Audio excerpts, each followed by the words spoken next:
Diri sa probinsya mani among bukid. So kung makita ninyo maraming mga kawayan dito. Diyan. Ayan. Diyan kami kumuha ng kawayan na gagawing upuan, katri. Yan, yun na yung may mga bahay dyan. Oh. Tapos doon mga bukid-bukid na ito. Sobrang ganda dito sa amin guys, kahit probinsya siya.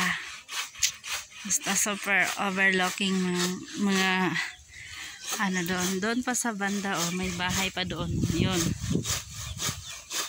Ayan. Yun doon. Oh. Ayan yung mga anak ko. Doon gumawa kami ng yung ginagawa namin yung farm namin na ito yung bakura namin, nilagyan namin ng kural para sa mga kambing kasi ang dami na naming kambing, kung saan na pumupunta na doon sa gubat, sa ilalim ng gubat. Ayun yung bakura namin. Ito yung mga niyuga namin. Yan, mga niyuga namin dito. Yan, meron pa doon sa baba. Yun, doon pa banda. Oh, sa amin pa yan. Ayan yung mga alaga kong aso. Ayan, sumasama yung asawa ko, gumagawa kami ng kural. Ayan. Tatay! Sige kong mga alaga ko, mga alaga kong aso. Tatay. Ayan, ito yung mga anak ko doon na tumutulong sila sa kanilang papa. Gumagawa kami ng kural kasi. Ayan, ito yung pastuhan ng mga kambing namin. Baka, kambing.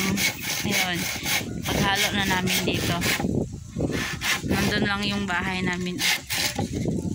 Yan, malayo dito sa amin. So yan yung mga dyan banda. Oh, yan yung mga pamangkin ng mama ko, mga bahay nila. Yun. Oh, sobrang doon guys dito maraming mga mga kahoy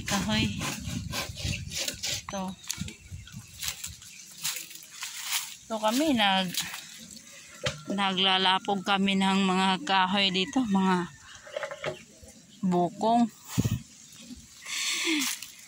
Yan, nagpapausok ba.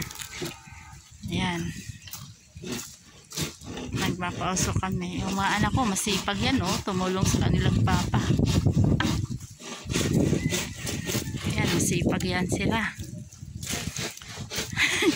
Ako din, madumi na yung kamay ko kasi nagbubuhat kami ng mga binubuhat namin to galing pa doon sa baba. Yun ang ginagawa sa asawa ko, yung anak ko. Yan yung assistant ng asawa ko. So guys, ito lang. Thank you for watching guys. Sa susunod naman iba-vlog ko pag natapos na at makita ninyo na ang mga kambing namin. Ayan, thank you.